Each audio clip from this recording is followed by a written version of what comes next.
நமக்கும் ஜெபத்தில் வளர்வோம். பல சமயங்களில் நாம் ஜெபம் செய்கிறோம். பலவிதமான ஜெபம் செய்கிறோம். பல முறைகளில் ஜெபிக்கிறோம். நாம் ஜெபங்களில் எல்லாம் அதன் நோக்கம், உட்பொருள் ஒன்றாக இருக்க வேண்டும்.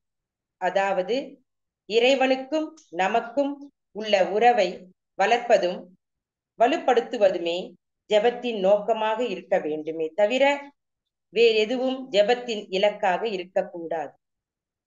எனவே நாம் ஜெபிக்கும் போது நம் ஜெபங்கள் நமக்கும் இறைவனுக்கும் உள்ள உறவையும் நமக்கும் நம் அயலானுக்கும் இடையே உள்ள உறவையும் வளர்க்கின்றதா என்பதில் கவனம் செலுத்த வேண்டும்.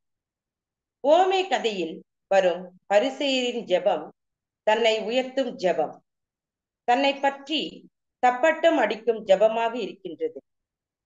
தன்னை புகழ்ந்து பெருமைப்படுத்தும் ஜெபமாகவும் அடுத்தவனை இழிவுபடுத்தும் ஜெபமாகவும் இருக்கின்றது.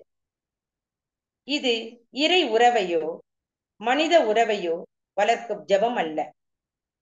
வரி தண்டுபவனின் ஜெபம் தன்னுடைய பலவீனம், இயலாமை, வெறுமை, தாழ்ச்சி, சார்பு நிலை இவற்றை அடிப்படையாக கொண்டு உறவை வளர்க்கும் ஜெபமாக இருந்ததால் இயேசுவின் பாராட்டை பெறுகின்றது. இயேசுவின் ஆன்மீக ஆழம் மற்றும் அவரது படைப்பாற்றலுக்கு அழகியதோ எடுத்துக்காட்டாக அமைகிறது. இந்த இறைவேண்டல் பற்றிய விவிலிய பகுதி ஜெபம் இறைவேண்டல் எவ்வாறு இருக்க வேண்டும், எவ்வாறு இருக்கக்கூடாது என்பதை அழகாக எடுத்துரைக்கின்றது. இதைவிட அழகாக யாரும் கூறிவிட முடியாது என்னும் அளவுக்கு இயேசுவின் ஓமை வழி போதனை அமைந்திருக்கிறது. இயேசு சொன்ன ஜெபம் பற்றிய இந்த ஓமை நம் கண்களை திறக்க எச்சரிக்கை விடுக்கும் ஓர் அபாயமணி. இறை புகழ்ச்சியும் நன்றியும் நோன்பும் 10 பங்கு காணிக்கையும் பயனற்றதாக மாறிவிடும் என்று உணர்த்தும் அருமையான ஓமை. ஓமையின் முன்னுரையே செய்தியை தெளிவாகவும் பறைசாற்றி விடுகிறது.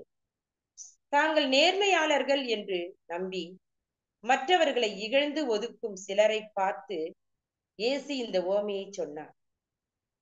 நமது ஜெபமும் வரி தண்டுவரை போல தாழ்ச்சியுள்ள குடும்ப ஜெபமாக இருந்தால் நமது குடும்பத்தில் இறை மனித உறவு உறுதிப்படும்.